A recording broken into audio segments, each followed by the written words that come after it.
That's pretty good. Okay, Jeff. Let it go. Don't drop. Okay.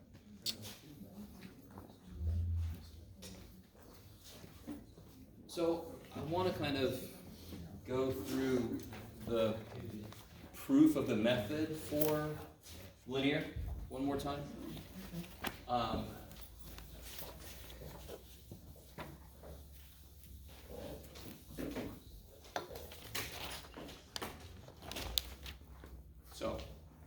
First off, if I have a linear function, a linear ODE, I can put it first order. So later this semester we're going to talk about higher order ODEs. So we're kind of building up. So if I have a first order linear, I can always put it in this form here.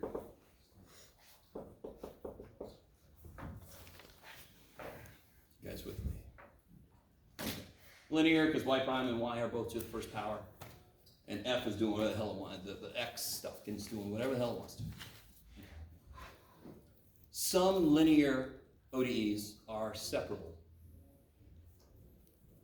Right? We talked about that. I just want to say this right now. So I have a handout that we're going to do eventually, and it's going to say identify each of the following ODEs in as many ways as possible. So some are going to be multiple types. You guys all with me? So sometimes a certain type will be easier, and sometimes a certain ODE will have a type that makes it easier. Are you kind of with me? Okay, I like it. The method we use to solve these involves the fact that this almost looks like a total differential. So what the hell is a total differential? Okay, so let me if I have like mu of x times y, and I want to take the derivative of this, what would that come out to be? What rule do I have to use, of course? Product rule. Okay, so not a big deal. Let's drop the of x. Mu is just a function of x, right? So I don't have to keep writing of x. So what would I first? Yeah, so the derivative, okay, whatever way you remember it. So derivative of 1 times the other one, plus the 1 times the derivative of the other one. Okay, is everybody with me? So I picked specific letters, but I could have put any damn thing up there, and that would have been the product rule, would have led here. Is everybody with me? Do you see how that looks similar to this? Right? What's missing is my dy dx doesn't have a mu on it, correct? You guys all with me? Okay.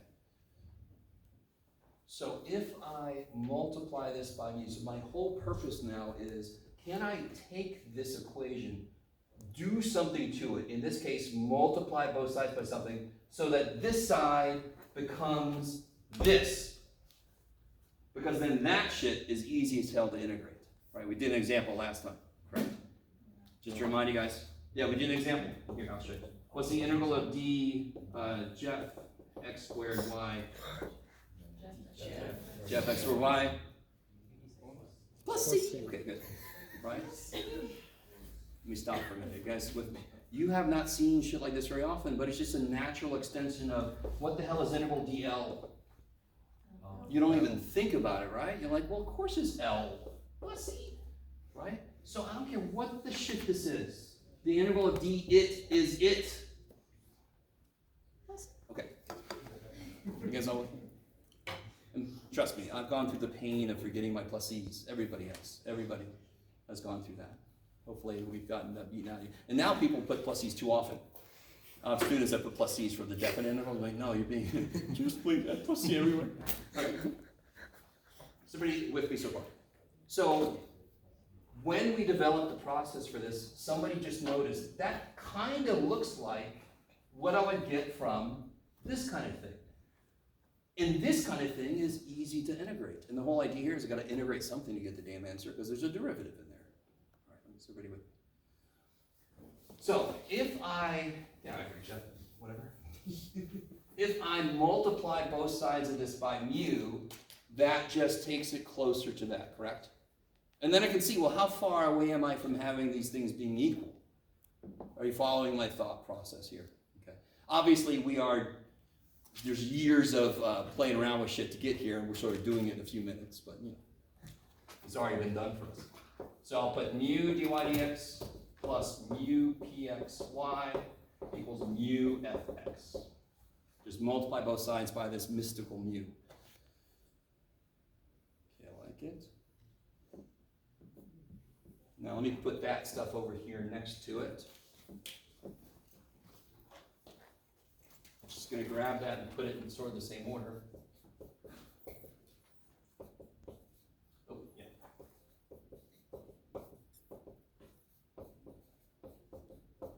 Yeah. Mu e.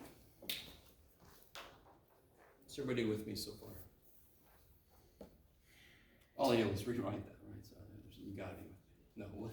Okay. These are the same exactly. Yay. In order for these terms to be the same, so that these are equal, what must be true? Mu times p of x. Yeah, mu times p of x has to be d mu dx, right? You guys see what I'm saying? Because I desperately want to get to a point where instead of this shit equals this, I want easy thing to freaking integrate equals stuff, right? If I can make this equal to this, I can do that. Then at least one side of this is easy to integrate. Let me stop for a minute. That's the thought process. Okay. All right. At least you're all looking my way. Okay. So then what we just said is, what's going to happen? So many things. Mu p of x must equal d mu dx. Is that cool? Just equating coefficients, that must be true for these two to be the same. You all with me? Okay, maybe. Does everybody agree that if something's in this form, I can integrate it? Easy as shit. Give me a bunch of this stuff, Jeff. Yes? So I'm trying to see, could I take this, do something to it so I can rewrite it in this form? Kick ass. Y'all with me? Because on the first day, I could have put this up here and you guys would have thought, maybe I can integrate, and then you would quickly realize, no, what? There's too much shit happening. It's too much. I can't just... Okay, so we have to kind of develop ways to, in this case, condense this. All right, so how do I solve this? And again, you are not going to have to do this every time. We are developing the process. So in the middle of the process, we go, that has to be true. That is a DE, yes? What kind of DE is it? Is it linear? Yes. What's the dependent variable? Mu. X is independent. It's what I pick. U is what is resulting from that pick, right? So that's dependent, and it's to a first power. Everything with the mu is first power. It's linear, but thank God, because we're trying to develop a way to do a linear, right? So thank God it's also, what's the easiest one? Separable. Is it separable? I can divide by mu, right? And I can multiply by dx.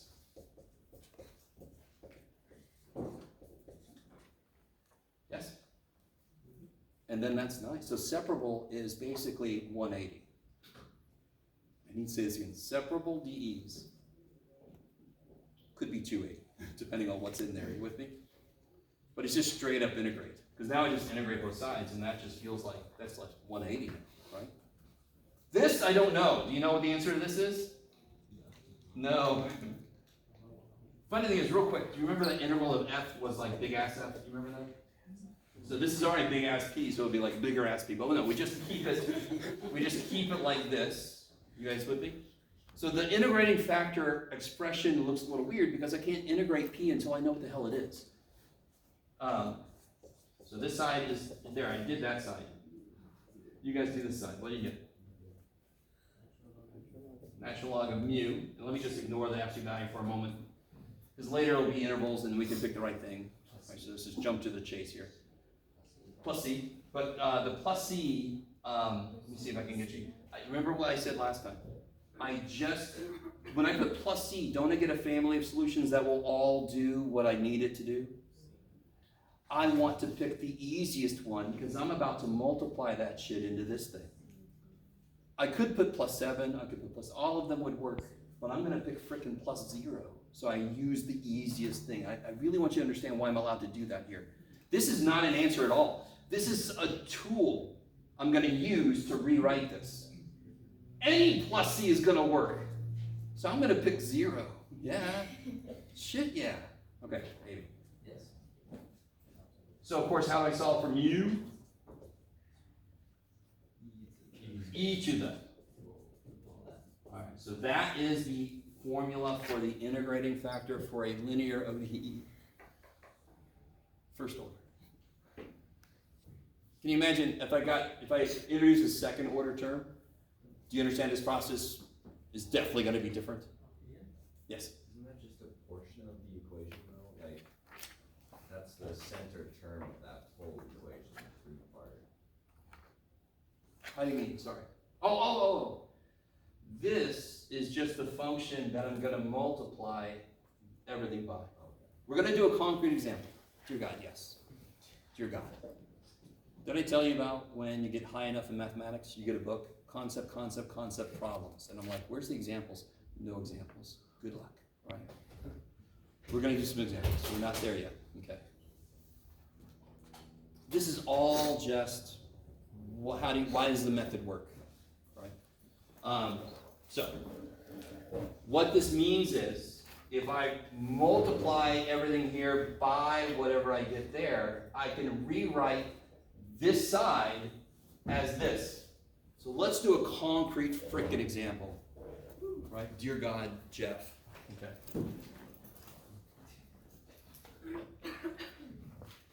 All right, everybody ready? I'm gonna erase all this. By the way, just to let you know, I think I brought it today. Yeah, I'm gonna give this to you early. I figured why not? I have a handout that's got all the methods in chapter 2 and like quick little summaries, which is really stupid useful to have sitting next to you as you do homework.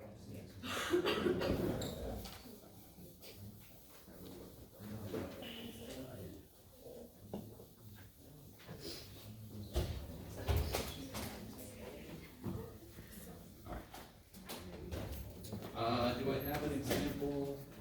I don't know. Let's see. I can make one. That might be, unless we're going to make one and see what happens, Jeff. That should be exciting. Blah, blah, blah. No. Yeah, we should. Sure. Huh? Yeah, that's really okay. Let's see. Let's try this one. I don't think that's one. Yeah, it is. Yeah, let's see. This one, okay. You can pick it up and bring it with you, Jeff. Oh, yeah.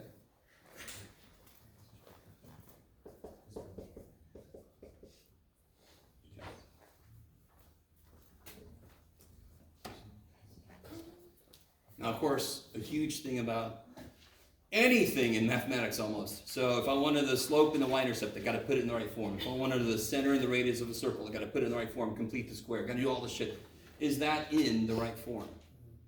Because what do I need to identify to figure out? First off, is this a linear first order ODE? Yes. Yes.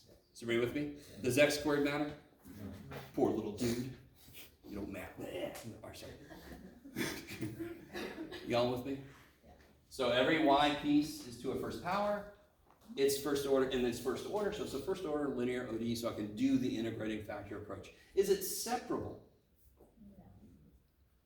No. I don't think, is it? Let's see. So let's put this more like in the right form. What's the next thing I should do to put it more in the right form? Divide by x squared. Let me add the y too. So I could, is that cool?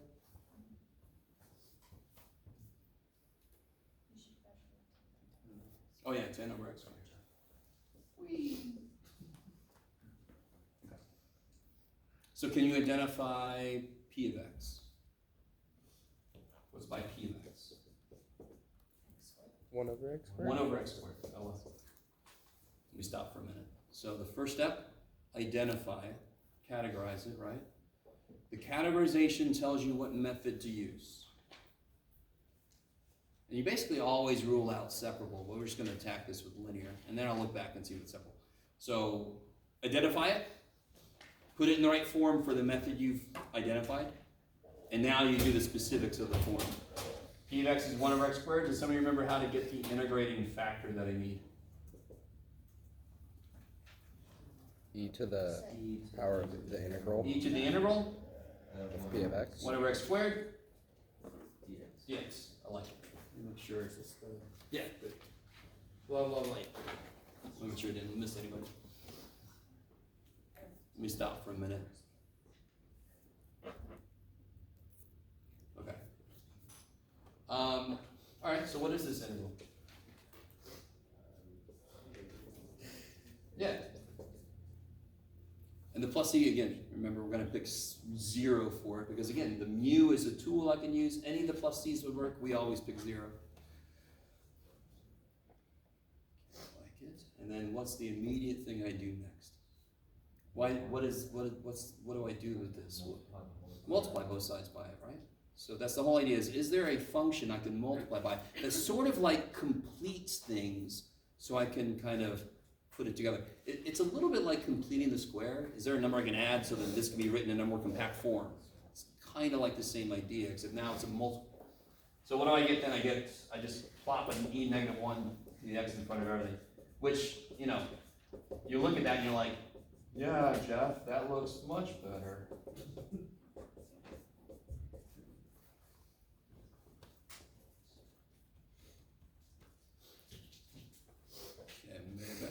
Now, here's the key. Here's the ultimate thing.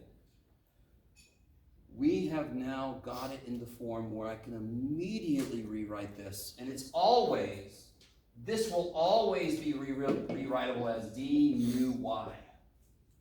The minute you multiply by mu, this is d, what was mu?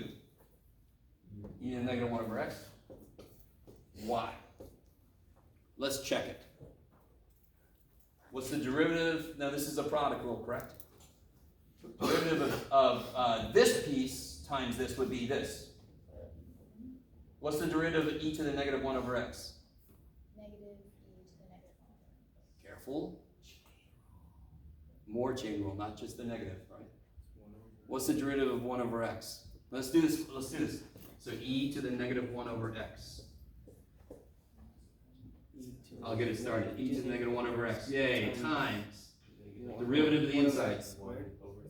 Good, because the two negatives cancel. There'd be a negative because of this dude, and then a negative because of the negative power on the x. Is that right? And I do know some of you guys have expressed to me the fact that you need help with your remembering derivatives and so forth. And I have given some I post some more stuff? I can't remember now. Did I do it? In our Canvas shell? I don't know if anybody knows if I did. I did? Oh, good. Go past Jeff. If you need more review materials, just come see me. I have a stupid amount of handouts from all the times I've taught, whatever, right? I'm going to assume in class that we are all up on 180, 280 stuff. And if that's too much of an assumption, then just come see me after class or outside of class, right? And I can help you kind of get caught up. So pretty cool that? So then therefore, that is this piece here, right? Derivative of this times y is there. You guys see that? You immediately, once you calculate mu and you multiply that shit, this entire side always becomes d mu y. Why? Because that's how we built the damn process, right? And what's on the other side? Some exciting shit.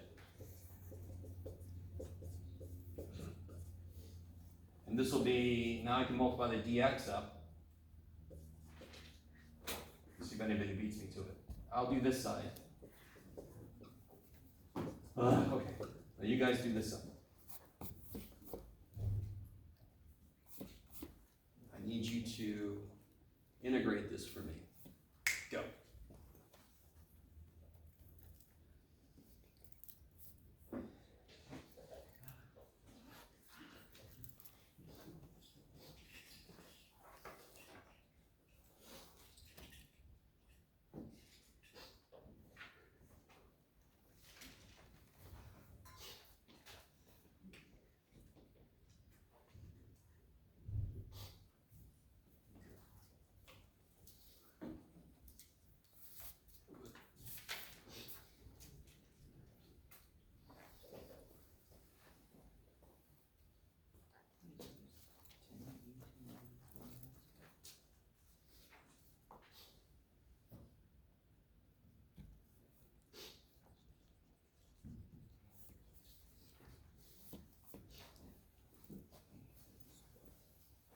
So let me see, I'll do this on the side here. What method are you guys using to integrate that? Say it again, sorry.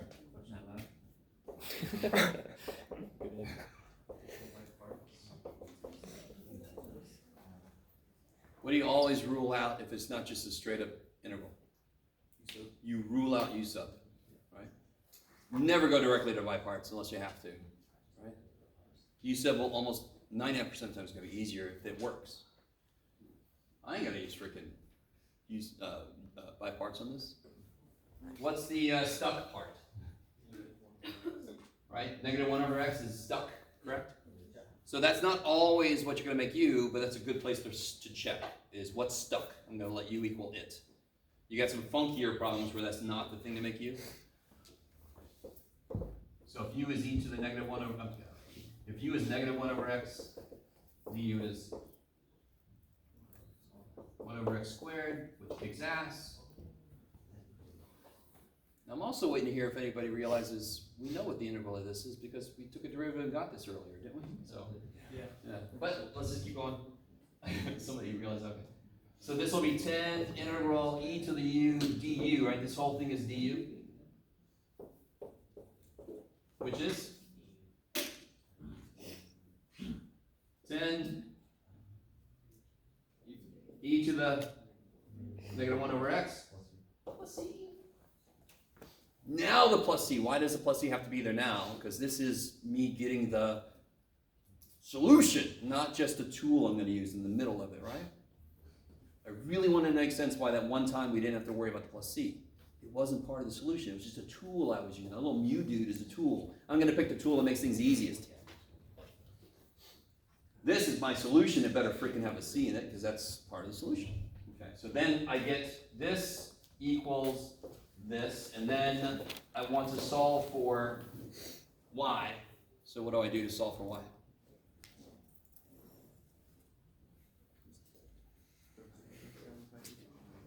I can multiply by e to the +1/x, right? Okay, so let's see that. Oh yeah, so that.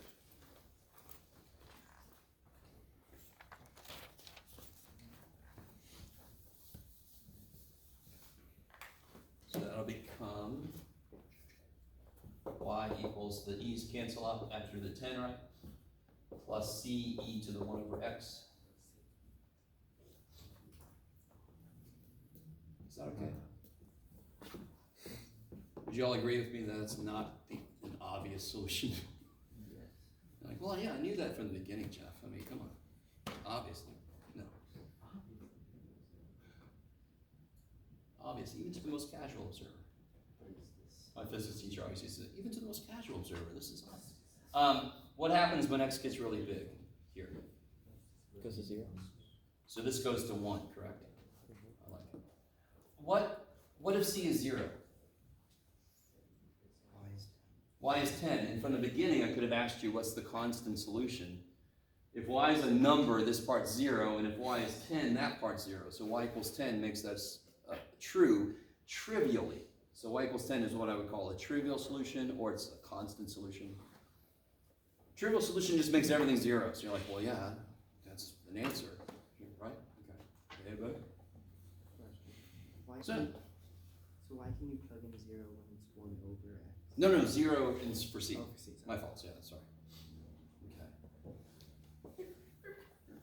Now, obviously, from the very beginning, what regions could we live in? What could our interval of definition be for our x values? It just can't include 0. So, yeah, so therefore, right here, x can't be 0. From the beginning, I knew x couldn't be 0. So our interval could be anything like -infinity to 0 or 0 to infinity, blah, blah, blah. Some of the homework doesn't give you an initial condition. They just want the largest possible interval. These are like the same size, sort of, right? Even though neither one is countable, but they're just like the same size. So either one of those would work for that. Does that make sense? Okay. If I knew an initial condition, I could pick the right one. Okay. So if my initial condition was this, what's the solution? No, you can't. If my initial condition is this, what's the solution? What did we say was the solution besides this, or actually included in this, is 10, right? So if my initial condition is 0, 10, the solution would be y equals 10.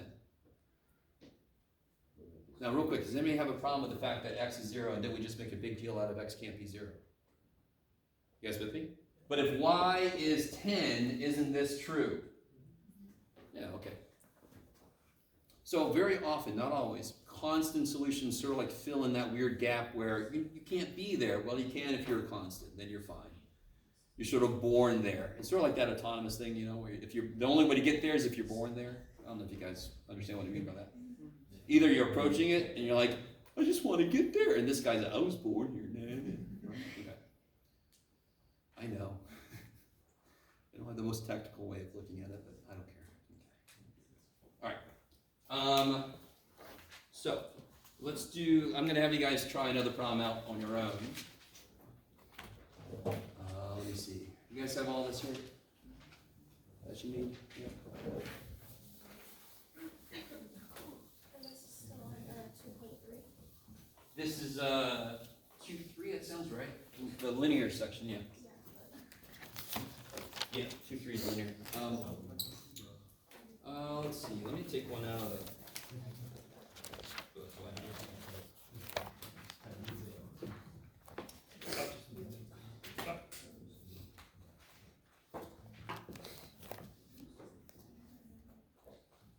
Okay, that's not too bad.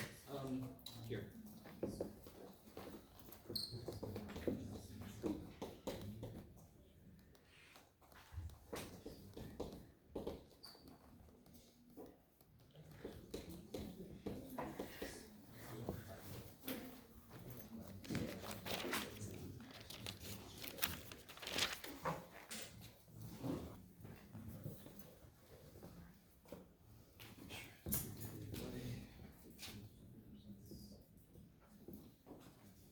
Just to kind of give you a hint about what's going to happen.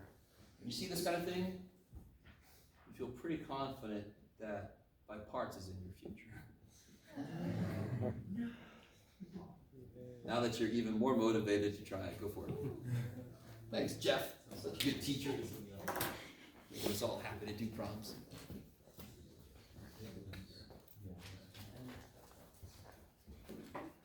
You gotta know by parts.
Alright, just to kind of make sure everybody's on the right track.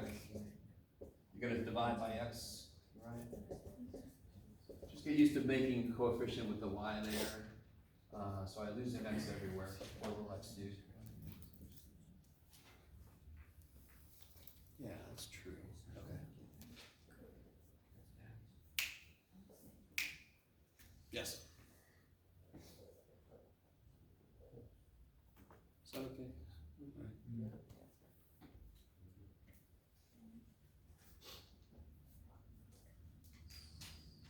You're gonna see a lot like what's happening right now. You guys, the point, have you figured out what the mu is yet? Some of you guys are like, yeah, slow down there, bad boy. What's my p of x?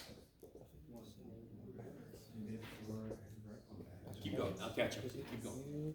Make sure everybody's on the right track. Oh yeah, it's UDE, isn't it?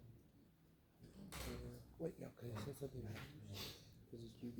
Yeah, it's VBU, like.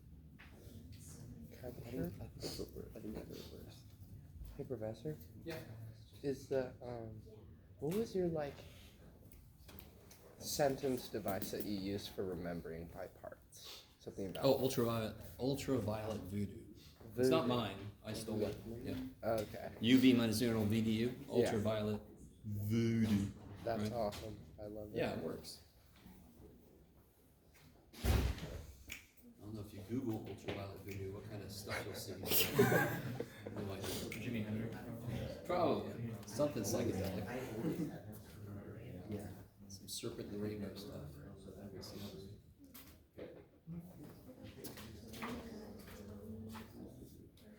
What do you guys get for mu?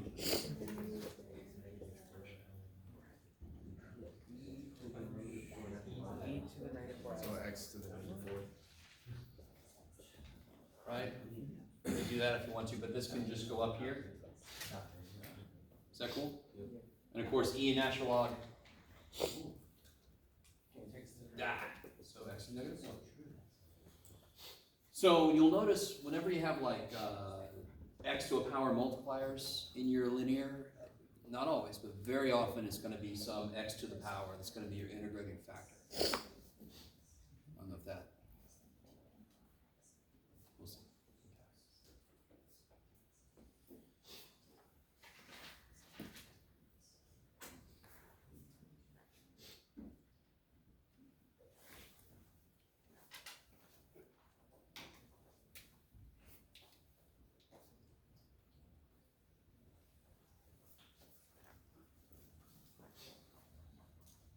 Multiplied by that. This is a step that some of you guys are eventually gonna just sort of skip. We'll see.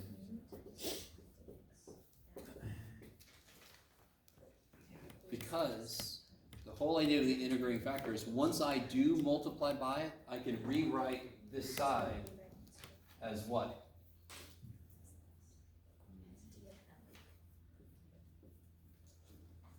It's always mu-y, mu-y. Mu-y. And why is it always that? That's the way we freaking put it together, right? So what was mu? And then if you wanted to, you could double check. The derivative of this piece is there, and the derivative of this piece is there. So it's true. Of course it's true. We designed it to be true. And then I get over here, I'm going to multiply the dx up so it comes over here. You see that? So now I can integrate both sides. Let me stop for a minute. You guys semi with me? If anybody's taken linear, you can see how discrete is obviously much more concrete. I'm not going to say it's going to be always concrete. It's going to be relatively very concrete. It's all about what form is it in, what methods could I use. Let me pick one and do it. I'll iterate this up. There you go. And as I warned you, what has to happen over there, or some of you guys might even have this memorized. I don't know if anybody's got that memorized. Sort of like you should know the integral and natural log. Does anyone know the integral and natural log? XL and x minus x. Kick ass. Makes it interesting. So, let's see, did you guys do the by parts business? Let's see. Oh man, I just never have enough time. So, looking at this sucker, what are you gonna let u equal? Hell yeah, because e to the x can do whatever the hell. You gotta love it when you have an e to the x for by parts. It could be, it's like, I'll do whatever. Du is remarkably enough dx, dv, I'll let it be e to the x dx, and then v is e to the x. You might set it up differently than me, and I don't give a shit. That's just the way I always set it up. Y'all with me? So then ultraviolet voodoo, right? Ultraviolet.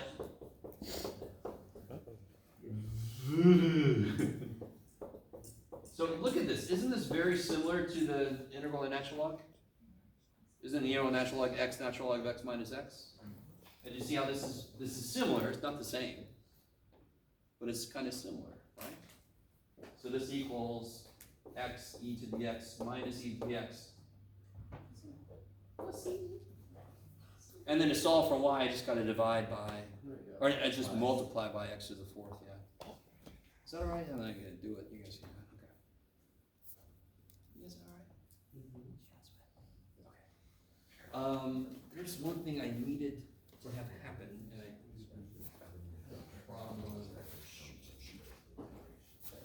damn it. It's been a crazy few days. Screw it. It's all right, Jeff. Oh, there we go. Ah, there it is. Okay. All right. Just to make a point, I want to do a problem very quickly. Is everybody cool with that one? All right. Linear. Relatively easy. The only thing that can make it difficult is whatever the hell ends up here. So what could be here? Basically every interval you know. Could be a trig sub, it could be a trig interval, it could be a improper, well not improper, but it could be by parts, it could be whatever the hell. Yeah.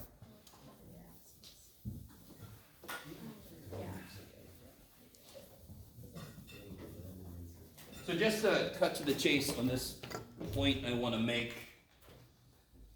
if I have this dE, is it this one? Yes. Okay. This is a relatively nice one because what's P of x? What's P of x? 1, yeah. 1. Right, so if you go blah, blah, blah, you get to this answer. Question. You can check me if you want to later. This just didn't happen with some of the examples we did, and I need to let this happen. This is an important idea. If you don't trust me, just do it yourself. So you do it, integrating factor, blah, blah, blah, blah, blah, you get here. What happens when x gets really big? Which term has something interesting happen? What does this term do as x gets big? This approaches 0, right? You guys all with me? Whenever you have a term whose influence infinitely diminishes over time, we call it a transient term.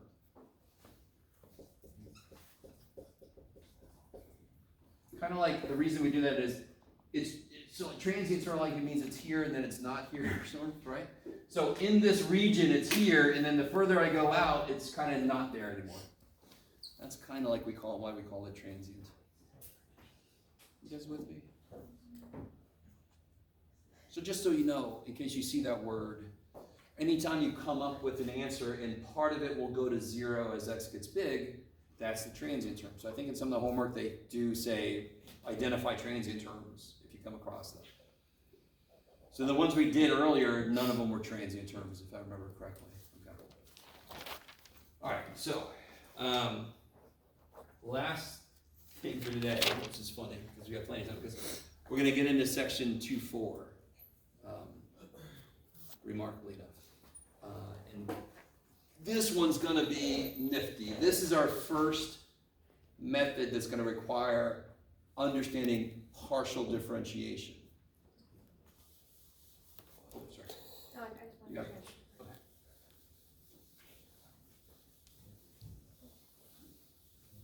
So focus on partial format. I know a lot of you guys have done it, but some of you guys haven't. And I did a little bit before, but let's just kind of focus on it. If I have a function,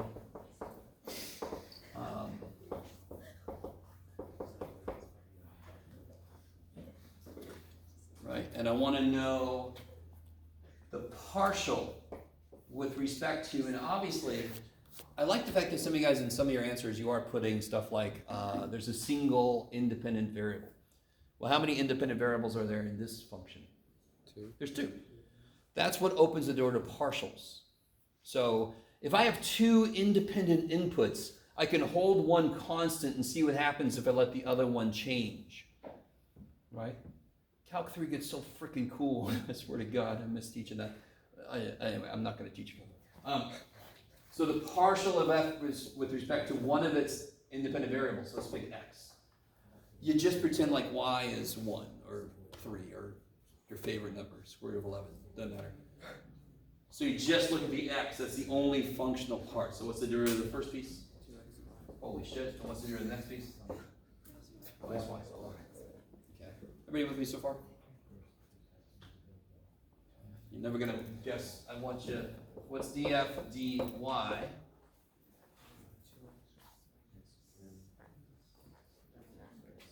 Yeah, it'll be x squared minus x. Yes. Everybody with me? Now, what is df dx d by dy of that? So the way we would write that would be d squared f dy dx. But to be really honest, let's bring in the ultimate shortcut, because it's a lot of squiggles and shit going on. The real way we want to write this is fyx. So basically this is a function in its own right, and I just want to partial it with respect to y. What do you get?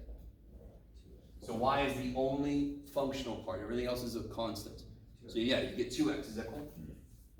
So what if I figure out what xy is? Do I have it the right way? Minus 1.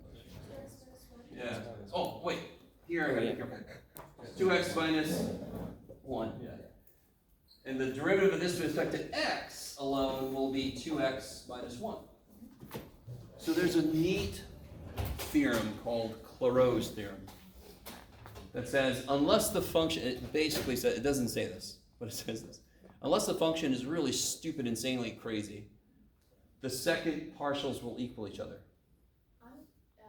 Quick question about the formatting of fxy. Isn't it? Yeah. I think I've got these turned around, right? Yeah. I always forget that. Alright. Yeah, thank you. All right. So somehow that's going to play into how to solve exact differential equations is this idea that the second partial derivatives, mixed second partial derivatives, will equal each other. The functions that violate this, obviously there are piecewise functions that violate it. Are you with? Piecewise functions always screw everything up because I don't see them as a single function anyway. They're not. So of course they're going to screw things up. So every damn function we're going to see essentially is going to be cool. Clairaut's theorem is going to be like, you're good. So how the hell will this come into play with exact? So first off, let's talk about what the hell an exact differential equation is. Let me erase all this.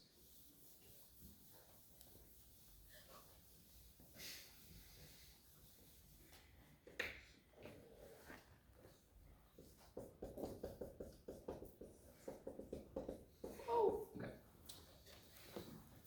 So let's create a differential equation.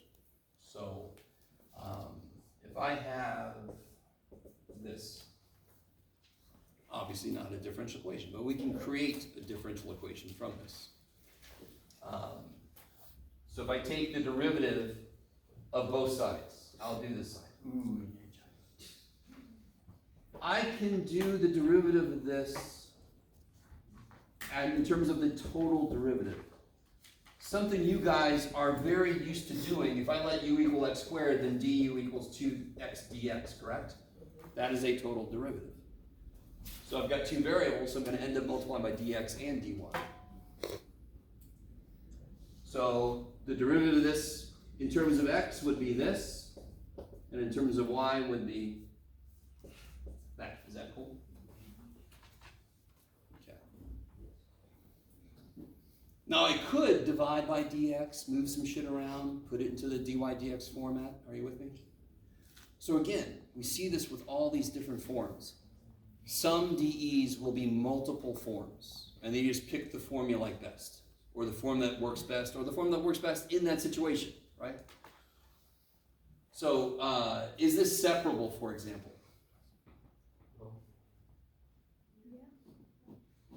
What do you think?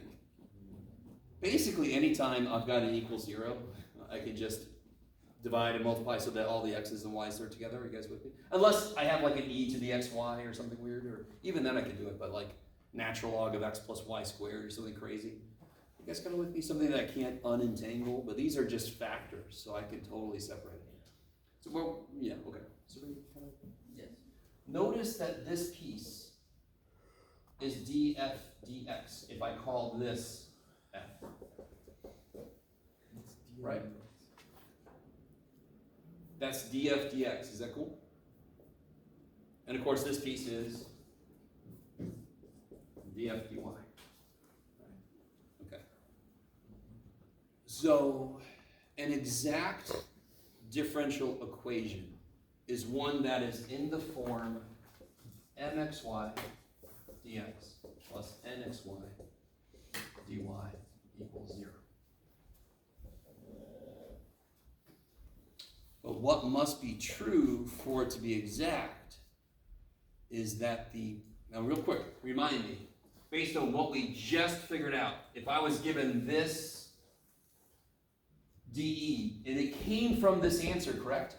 So this would be an exact equation because it would come back to a generating function. This is the function that kind of generated this DE. Why does this work? Because this is related to f, and this is related to f through the separate partials. So if I'm given some generic thing, right? So let me just make one. 4x dx plus 2 x squared y dy equals 0. Doesn't matter. I need to know how to check to see if that's exact.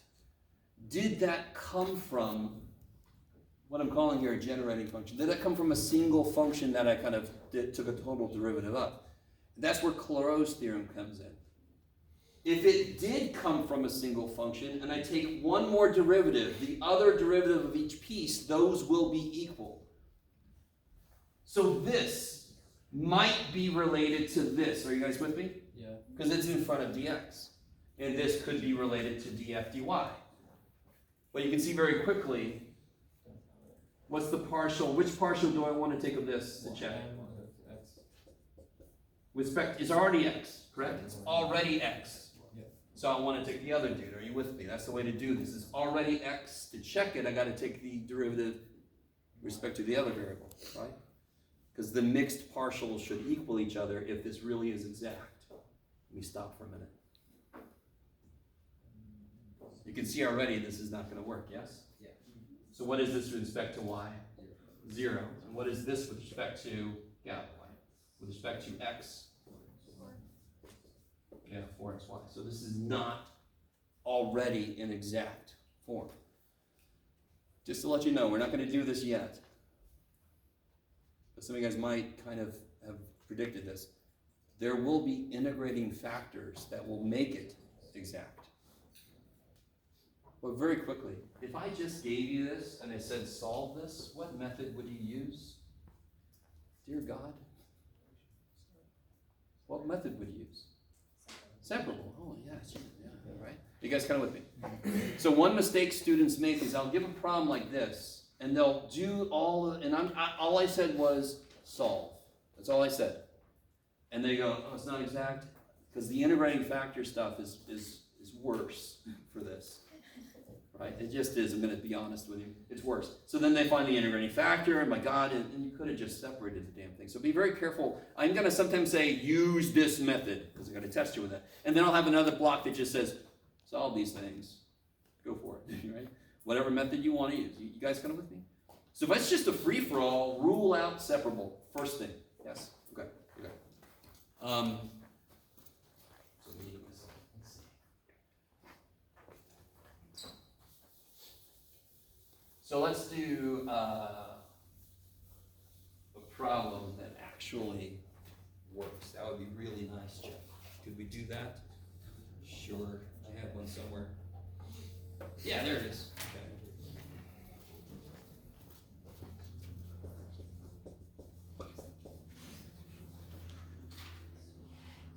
Yeah, okay. It's a little out of order, but too bad for me. Let me put it in order. Where are you at? There you are.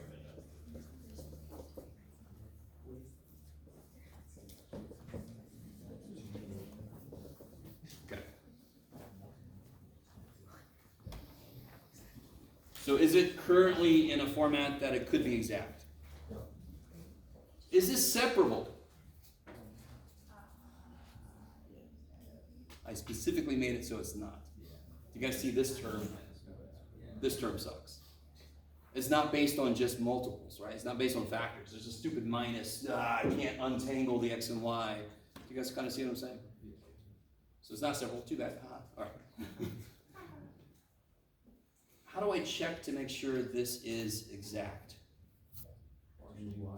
What do I assume this is? So what I do is I make a big assumption. I'm assuming this came from f of xy equals a constant. Because if I take the derivative of this, I got this. The derivative of that, I got this. So I'm going to make a big assumption, and of course it's fine, because I'm going to see if that assumption leads to a contradiction. If it doesn't, I'm going to keep going. Does that make sense? All right, so sometimes students are not like, why are we allowed to? I'm just going to see if it works. So assuming it did come from that, what would this be related to? Partial of f with respect to x, good. So this gets a little mixed up. The way it is currently, it's the dx. When I go to check it, I have to take the other derivative to see if the mixed partials agree. That's the step that tells me it truly comes from an f. Yes. So what is df? Okay. So df dx is y squared, right? And what's df dy? If f exists, 2xy minus 1. Okay. So now I'm going to take the partial of this with respect to y. I like it. What do I get? 2y. Holy shit. And then if I take the partial of this with respect to x,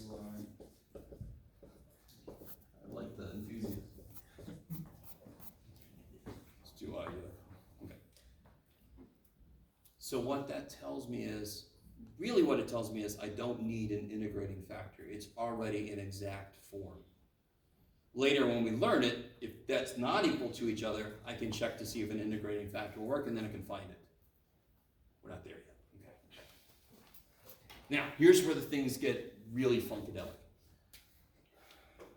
Why, it's going to sound like a strange question, but why when I integrate something like this, why is the answer to have a plus? You don't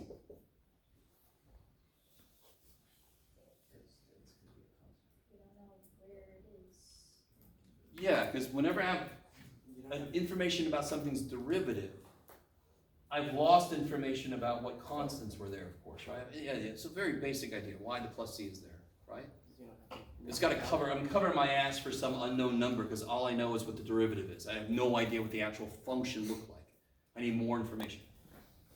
When I do partials, are numbers the only constants? No. So when I did the partial with respect to x, let me pull this out here. Let me just focus on one thing. So this piece, y squared, was equal to the partial with respect to x. So when I integrate that, y squared is just a constant, right? You guys all with me? Any function of y will just be a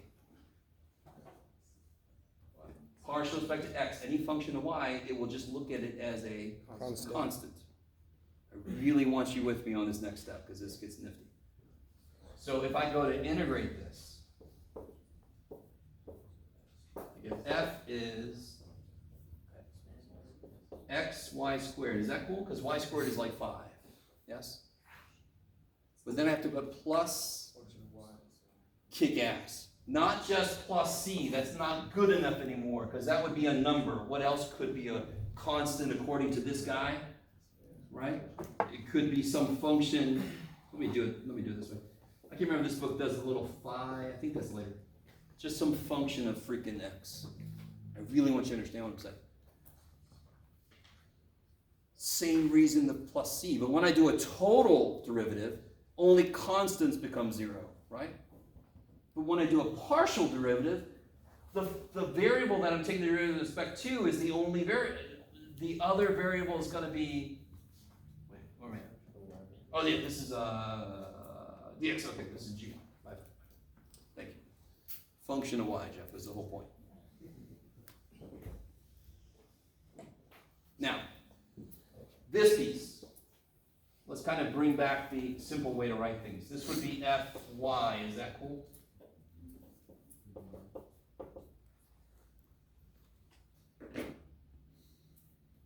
So if I integrate that, what do I get? Integrate, respect to y. Respect to, sorry, yeah, y. I get xy squared minus y plus g of x. Okay, good. So you could do either one. I want to make that clear. You could do either this one or this one. And then the next step will be sort of the same. Sometimes one will be easier than the other one. Okay, so let's do this. Let's just stick with, so I could have done this instead. Okay, so I did this way instead. This is fy. This, if I do fy, what do I get? If I do fy from this, I really want you to, so far I've figured out what f is. I've figured out what it is down to some function of y. I've got other information. This is fy. So given what I've already got, my guess for f, I'm going to do fy and compare it to what I know fy is. So what do I get when I do fy? 2xy plus g prime y, kick ass. And I know fy is 2xy minus 1. So what's g prime of y? Freaking 1. So what's g of y? Freaking y. Okay. So it's all about, again, there's a lot of methods that involve comparing parts. Since this is exact, this is related to dx partial dy, right? So I take one of them and I get a form for the answer. I get a form for the answer down to a certain function. That's the last piece I don't know. So of course what I do then is I take the partial for the other piece and I compare. So now, what the shit is my answer? So what is f of xy? We got the full thing now. It's xy squared.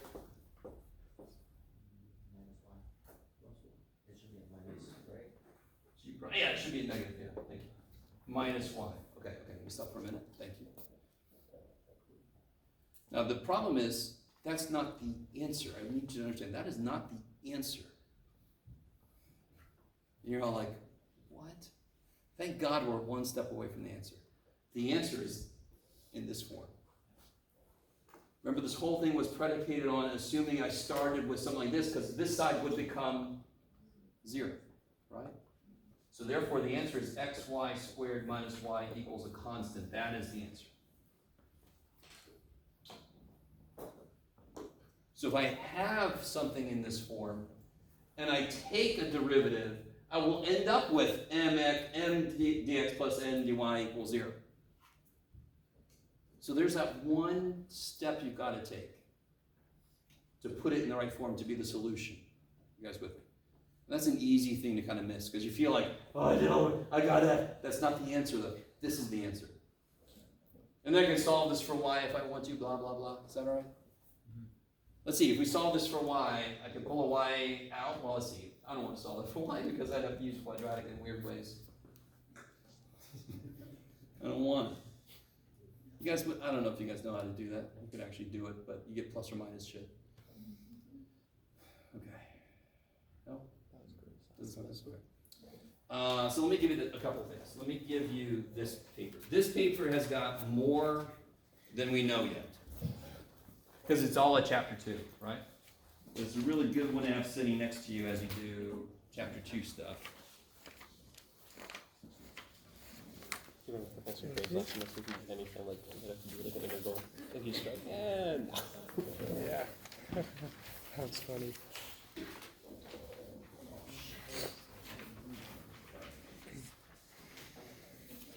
Just count the job easier.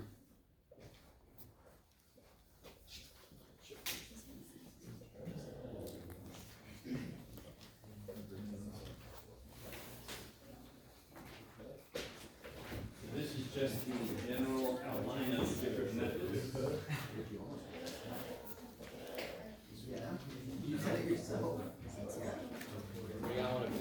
And then I got this one. This guy has exact DEs explained on one side. And then the other side's a bunch of problems we're going to work on next time, considering, you know, maybe I'll let us out early once. What do you guys think? Keep going. I've had somebody get angry at me for letting him out early because they're like, I'm paying for this time. And I was like, Other side has problems.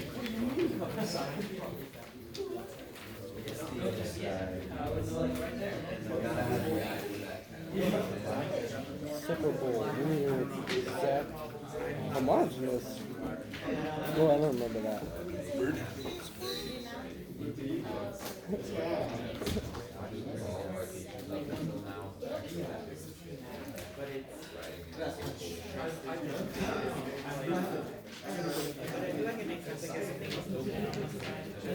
Interesting. That's neat.